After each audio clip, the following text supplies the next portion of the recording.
Un Express Day que vamos ya a desarrollar en los próximos minutos y lo vamos a hacer con una ponencia magistral. Vamos a arrancar escuchando a un maestro de maestros. Estoy hablando del doctor Jaime Davidson, uno de los mayores especialistas en el mundo de la diabetes, quien nos va a hablar de la insulina, bajo el título de La insulina, una maravillosa aliada en el manejo de la diabetes y que justifica, como yo les decía al principio, este hilo conductor que va a ser el tema de la insulina a lo largo de este Diabetes Experience Day.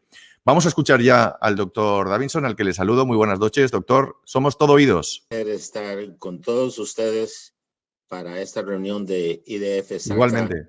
del año 2021. Ángel, muchas gracias. Y al doctor Villarroel, también muchísimas gracias por tan amable invitación. Mi título es 100 años de insulina, una maravillosa aliada en el manejo de la diabetes.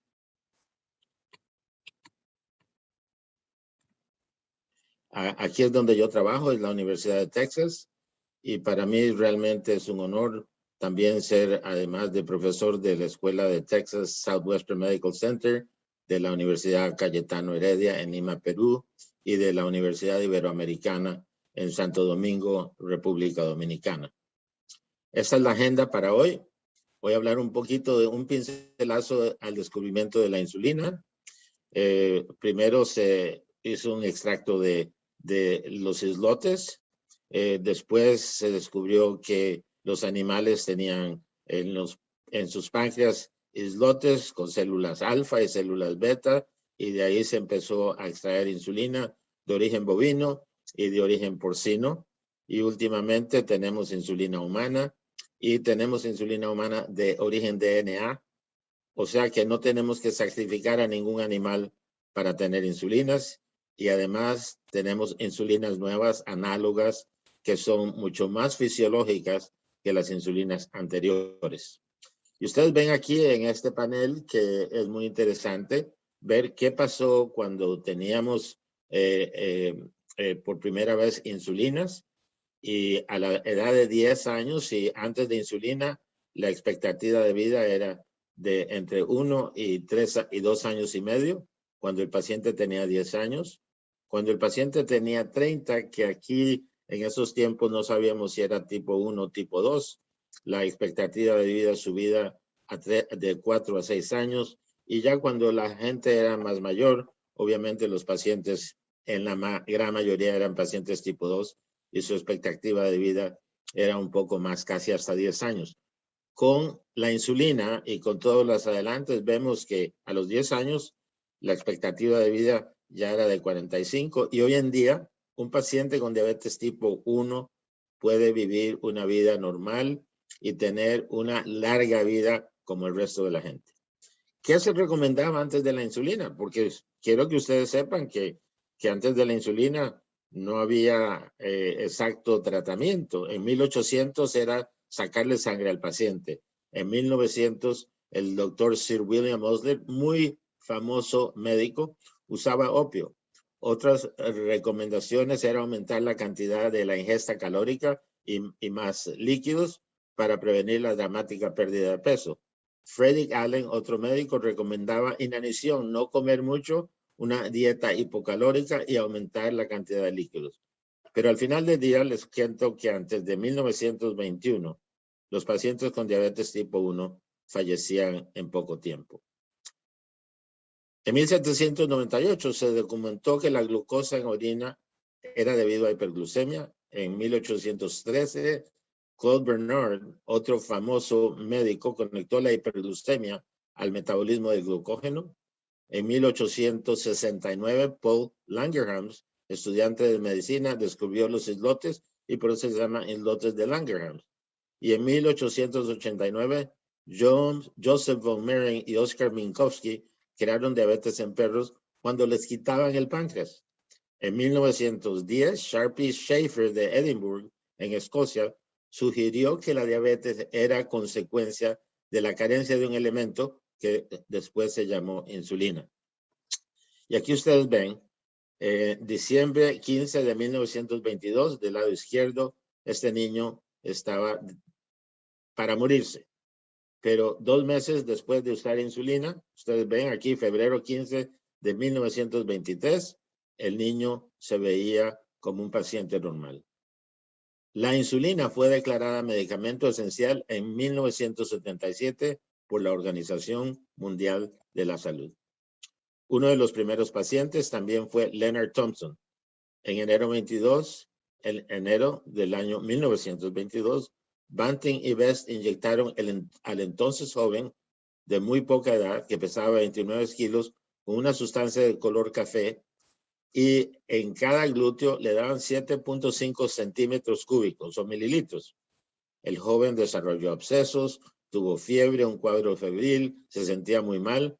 Es muy probable que esto era una reacción a las proteínas extrañas que tenía este compuesto que se llamaba insulina.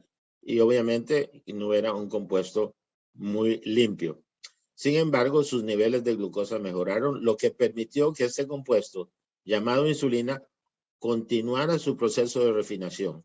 6 semanas después, más refinado, causó que sus niveles de glucosa disminuyeran de 520 a 120 en 24 horas, y así supimos que esta insulina iba a trabajar.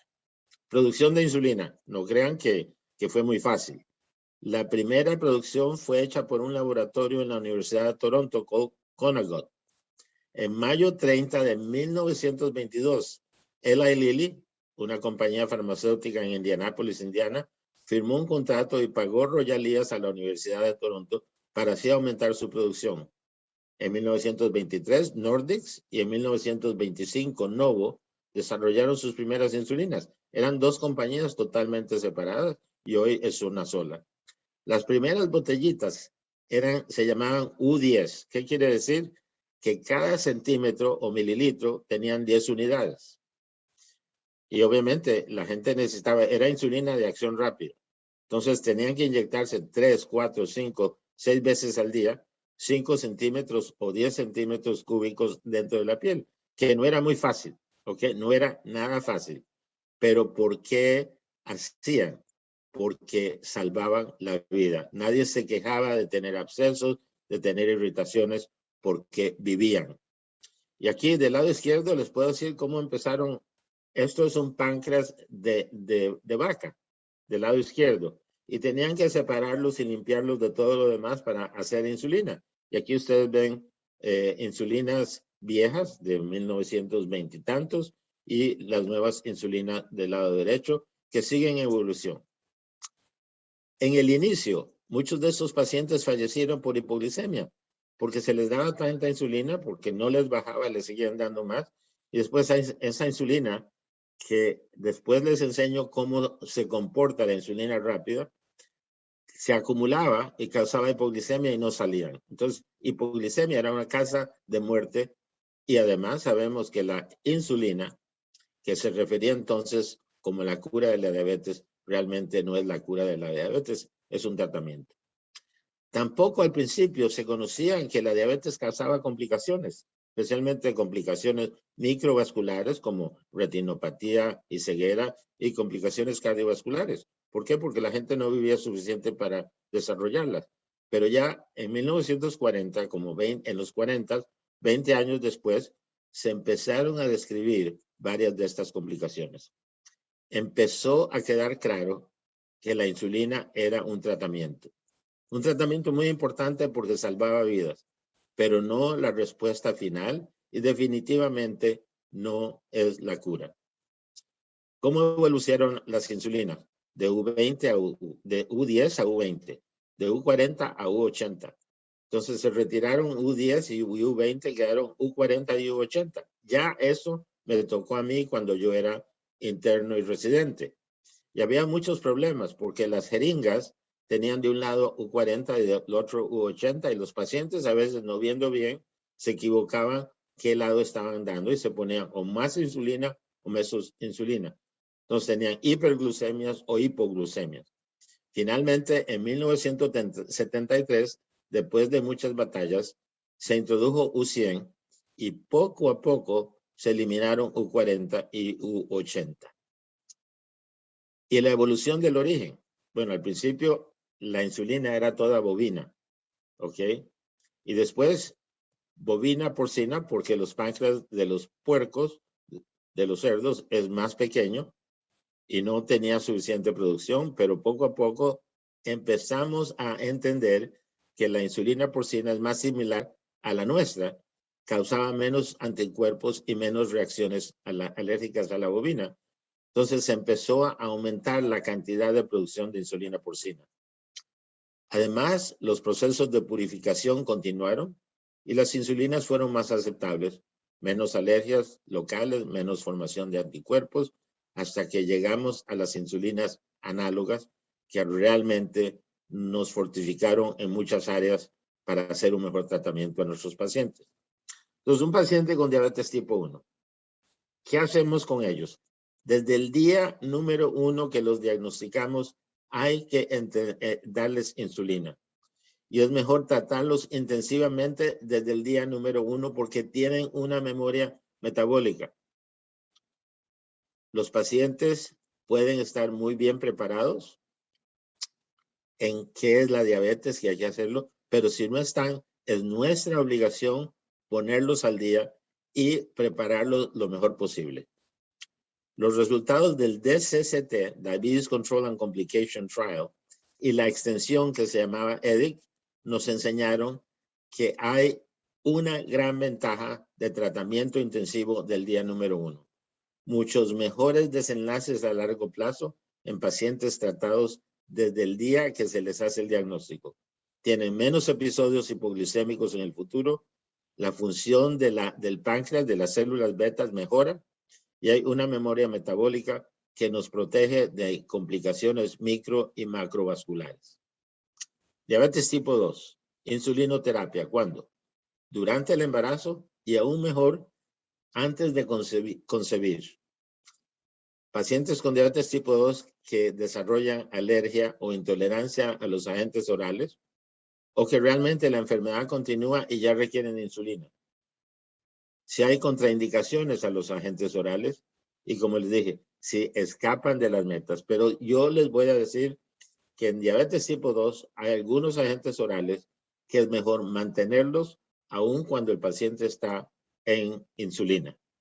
Y ustedes pueden ver aquí muy fácilmente que esto es lo que pasa con la glucosa.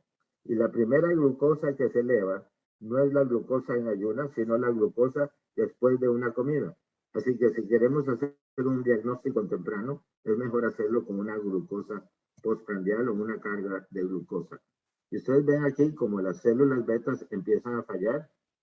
Aquí son hiperinsulinemios y tienen insulinoresistencia, pero conforme pasa el tiempo, los niveles de insulina disminuyen y el paciente va a requerir más terapias, de 1 a 2, aunque yo les digo, en pacientes con diabetes tipo 2, yo prefiero empezarlos con más de un fármaco, con diversas acciones y que no causen hipoglicemia ni ganancia de peso. ¿Cuáles son las preparaciones de insulinas tradicionales que todavía usamos en muchos países del mundo? ¿Ok? Acción corta es regular, se llama soluble. Ya no usamos animal, toda es humana de origen DNA. Acción intermedia es NPH o isofana. La lenta, que ya no la tenemos, que era una insulina en suspensión de zinc, a lo mejor en algunos países existen. Y de acción prolongada, ultralenta, ok, que es una insulina en suspensión de zinc con más zinc.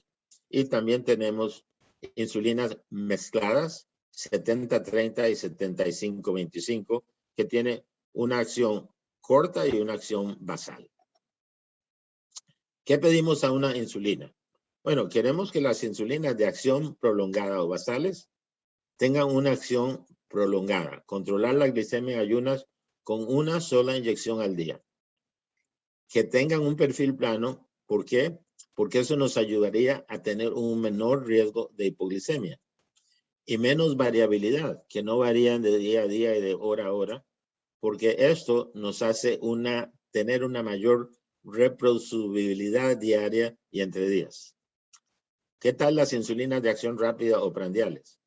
Mayor rapidez de acción. Entre más rápido trabajen, Cuando uno come, esa insulina trabaja y previene que haya una carga de glucemia muy alta después de una comida. Entonces, menor hipoglicemia postprandial y no es necesario esperar tanto para ponerse la inyección. Y además, con menos variabilidad, menor hipoglicemia tardía. Análogos de insulina, primeras generaciones, rápidas, Lispro, Aspart y glulicina. Basales, Glargina, Detemir y NPL. Mezcladas, 75-25 NPL Lispro, 50-50 NPL Lispro y Aspart. O sea que las mezcladas tienen una fase basal y además una fase prandial. Y cuando las vamos a usar, yo recomiendo las mezcladas, darlas antes del desayuno y antes de la cena. Además, ¿qué nos aseguran estas insulinas? Bueno, una cosa importantísima es que teníamos mucho miedo de que algún día no íbamos a tener suficientes páncreas animales porque sabíamos que la población de pacientes con diabetes iba en aumento y un aumento rápido. Así que las insulinas análogos nos dan una producción ilimitada. También creíamos que como tienen la capacidad de darnos una producción ilimitada, que el costo de la insulina para los pacientes iba a ser bajo. Pero esto no ha sido una realidad porque de menos aquí en Estados Unidos las insulinas nos han subido todos los años. Además, libre de contaminantes, virus y priones. Teníamos miedo que ustedes se acuerdan de los casos de las vacas locas, ¿ok? Es una enfermedad que mata a la gente, son por priones y con esto ya nos aseguraban que no habría ningún contaminante. La insulina es idéntica a la humana y además podemos hacer modificaciones a estas insulinas para que semejen más cómo trabajan las insulinas en los pacientes que no tienen diabetes. Una acción que es prandial, o sea, para la comida, y una acción basal que nos mantiene la glucosa por 24 horas. Y estas son las diferentes insulinas análogas rápidas. Lispro arriba a la izquierda, que fue la primera, Aspart, que fue la segunda, y glulicina, que fue la tercera. Y son insulinas rápidas que nos ayudan a tener menos hipoglicemia y menos contaminación. Entonces, la pregunta que nos hacemos con estas insulinas de acción rápida es si mejoran la farmacodinámica acción-tiempo. Y quiero que se fijen muy bien aquí. Del lado izquierdo es insulina regular humana. Y en amarillo es una dosis baja, en azul clarito es una dosis más alta, en rojo es una dosis más alta, y en azul oscuro es una dosis más alta. 0.05, 1.2 y 0.3 la azul. Y entre más insulina inyectamos, ustedes pueden ver que la curva se empieza a mover hacia la derecha, pero además contamina el tiempo de acción de esta insulina. Entre más insulina regular damos, más tiempo tiene su acción. Aquí ustedes ven, cuando damos, en este caso, Aspart o Lispro, que es la análoga, entre más insulina damos, mayor el pico. O sea, nos ayuda a prevenir las glicemias después, hiperglicemias postprandiales. Y además tiene una ventaja que no contamina el resto del día. Su acción termina en 4 o 5 horas. Entonces, aunque le demos más insulina, no pasa de 4 a 5 horas, mientras la regular sí. ¿Y cuál es la diferencia entre regular y esta? Que cuando nosotros inyectamos insulina, ¿ok? Inyectamos una insulina que tiene 6 lados, ¿ok? Se llama hexámeros. De ahí se hacen dímeros y se hacen monómeros. Este monómero es en la insulina la que tiene su acción y disminuye la glicemia. Entonces, de hexámero a dímero a monómero acción con insulina regular humana es casi 60 minutos, mientras de hexámero, dímero, monómero acción con insulinas análogas como Lispro y Aspart son 10 minutos. Este es un estudio que hicimos hace muchos años. Esto es usando insulina análoga Lispro. Y ustedes ven aquí episodios de hipoglicemia en pacientes que están usando insulina Lispro contra insulina regular humana y tienen más de 2 episodios en 30 días. Y esto es lo más interesante, porque aquí lo que quiero enseñarles es que no importa si la A1C está muy alta o está cerca de lo normal, el paciente que utiliza insulina análoga como Lispro van a tener menos hipoglicemia que los pacientes que utilizan insulina regular. Y aquí ustedes pueden ver que es casi la mitad de hipoglicemia cuando el paciente está llegando a menos de 7. Y aún así, cuando está en 10, que mucha gente dice, mi paciente tiene una A1C de 10, no tiene hipoglicemias. Este estudio demostró que también tiene hipoglicemias, pero si usan insulinas análogas rápidas, es menos. Entonces, la pregunta, esta es la respuesta. ¿Mejoran los análogos rápidos la farmacodinámica acción-tiempo? Y la respuesta es sí. Es una acción más rápida, más fisiológica, con disminución de eventos hipoglicémicos. Ahora, análogos de insulina basal, ¿ok? Detemir, glargina, degludec, insulina glargina, ¿ok? Aprobado por el FDA y EMA hace varios años. EMA es la Oficina Europea de Fármacos. Insulina Detemir está aprobada para niños de 1 año de edad o más, glargina de 2 años o más, degludec de 1 año o más, y glargina U300 solo para niños de 6 años o más. ¿Cuáles son estas insulinas basales? Son exclusivamente para uso subcutáneo. Y existe una gran variabilidad si estas insulinas basales no se dan en el tejido subcutáneo. Su perfil cambia totalmente cuando no se inyectan en el tejido adecuado. Y hay cambios dosis dependientes. Glargina tiene U100 y U300, aunque es la misma glargina, son totalmente diferentes. Degludec tiene U100 y U200, pero son mucho más similares en su acción. Ustedes ven en este estudio, esta es glargina U100 en verde y degludec, en gris es glargina U100 y en verde aquí es insulina degludec. Y ustedes ven que es 4 veces menos variable la insulina degludec que la glargina U100. Y también sabemos que la glargina U300 es menos variable que la U100. Aquí solo para decirles que hemos avanzado muchísimo, nos falta mucho por avanzar. Vamos a tener en el futuro especialmente insulinas más fáciles, más seguras, como son polímeros de insulina sensibles a la glucosa, que nos van a prevenir hipoglicemia, y vamos a tener, esperemos, insulinas orales en el futuro también. Vamos a hablar un poquito de alergias, porque aunque ya no se ven, quiero que vean que todavía vemos algunas, muy pocas, pero las alergias eran más comunes cuando las insulinas eran de origen animal. Más alergias con insulinas de origen bovino que porcino. Entonces, la insulina en viales debe usarse en 30 días. Pierde poco a poco su efectividad, especialmente cuando se expone a temperaturas calientes. Otra razón para deshacerse de ella en 30 días. Si es en plumilla, puede dejar la plumilla en un lugar seguro, fresco, ¿ok? Es solo los viales y plumillas que están en uso. Las que no están en uso, por favor, mantenerlas en el refrigerador, pero nunca en el congelador. No dejen que les den agujillas de más de 5 milímetros de largo. Preferiblemente su pen drive, la plumilla, solo tiene 4 milímetros.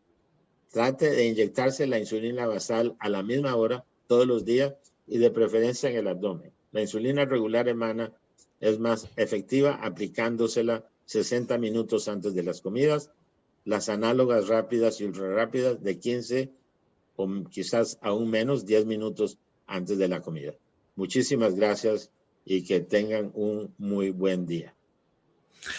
Muchísimas gracias, doctor Davidson. Ha sido un placer tenerle en directo en este Diabetes Experience Day especial Insulina y escuchar sus magistrales explicaciones. Por cierto, que estamos recibiendo un montón de comentarios. Quiero que visualicemos algunos de ellos. Estamos emitiendo en directo a través de la plataforma de Facebook de IDF Región SACA, también de Diabetes Experience Day, de Canal Diabetes y en los canales de YouTube de ambos. Y vamos recibiendo, pues, por ejemplo, desde Buenos Aires, desde Colombia, todos son gestos de cariño y saludas que queremos plasmar en los próximos segundos para que tengáis todos muy claro que estamos escuchándoos y que, bueno, este puede ser un canal muy interesante para poder participar, sobre todo a partir de ahora, en los siguientes contenidos, cuando aterricemos en las mesas de debate y haya preguntas que igual podéis trasladar, pueden trasladarle a nuestros participantes.